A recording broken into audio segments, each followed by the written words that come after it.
bands teenagers actually thought were demons from hell. But while Europe experimented with the darker sides of metal, America took a very different approach and started doing some real weird shit. In the 1970s, a meteorite crashed into Los Angeles that vastly affected the local population. And according to scientists, that meteorite's name was Van Halen. Van Halen were a hard rock band from California that quickly began to blow audiences away with their insanely skilled playing and massive showmanship. Guitarist Eddie Van Halen would quickly become an inspiration to every guitarist on the planet with his insane playing. And singer David Lee Roth took the idea of a frontman to an even bigger level, becoming one of the most bombastic frontmen of all time. Van Halen's focus on partying, having a good time, and their easily digestible music, along with their explosive live shows, made them one of the biggest bands at the beginning of the 80s. Van Halen inspired an entirely new generation of fashion-focused, sex-driven drug addicts to invest what little money they did have on tight pants and guitar. With an equal desire of wanting to be seen, wanting to play loud, and wanting cocaine,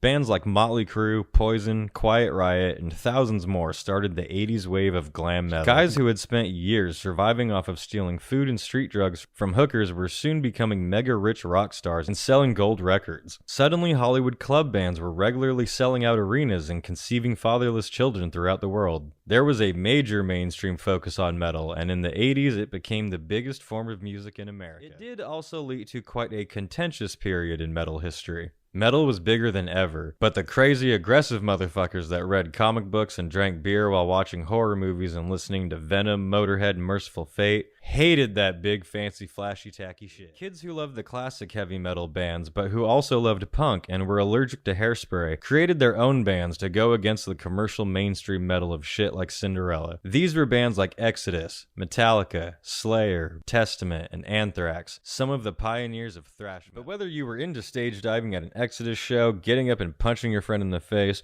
or ODing in a dumpster outside of a Motley Crue concert, everyone can agree that metal music flourished throughout the 1980s. Another game changer to appear in the 1980s was tape trading. You kids watching right now won't believe this, but there was a time— No way! And in this medieval age, music didn't come from tapping on your phone, but on these things called cassette tapes. Metalheads around the entire world began trading tapes with each other through the mail. It's also in the meth swamps of Florida where metal lyrics and imagery got even more fucked up, because it's Florida. Many metal bands up to this point sang about death and violence in their songs, but it was usually a little more tongue-in-cheek, like describing an action movie. Death metal was a lot more blatant with its lyrics, and I would like to read you an example right now. Eyes bulging from their socket, with every swing of my mallet. Smash your fucking head in until brains seep in. Through the cracks, blood does leak. Distorted beauty, catastrophe. Steaming slop splattered all over me. Beautiful writing, it almost brings a tear to your eye. The Florida death metal scene became a thriving underground, giving us some of metal's heaviest and most grotesque bands to this day. And back in Europe, metal was continuing to evolve. Germany especially began to cement itself as a heavy metal stronghold.